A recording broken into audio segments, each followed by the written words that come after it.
Imagine the Earth wrapped in a perfect blanket. It's our atmosphere, and it traps just enough of the sun's heat to keep our planet from becoming a frozen ice ball. This is the greenhouse effect, and it's a good thing. The problem is, we're making the blanket too thick. Gases like carbon dioxide, or CO2, are the heat trappers. For the past couple of centuries, since the Industrial Revolution began, we've been pumping huge amounts of them into the air. How?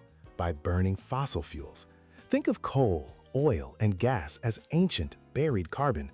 We're digging it up and releasing millions of years' worth of stored carbon almost instantly. To make matters worse, we're also cutting down forests on a massive scale through deforestation. Trees are our planet's lungs, breathing in that excess CO2. Fewer trees means more of that gas stays trapped in the atmosphere, thickening the blanket even more.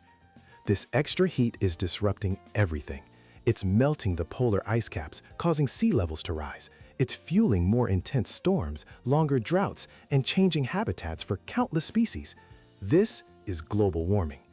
The solution lies in a single word: sustainability. It means shifting our energy sources from fossil fuels to clean, renewable ones like solar and wind. It means planting trees, not just cutting them down.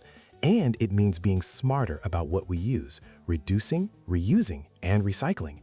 Climate change is the biggest scientific challenge we face, but it's also a powerful reminder that our small, daily choices, when multiplied by billions, can fundamentally reshape our planet's future.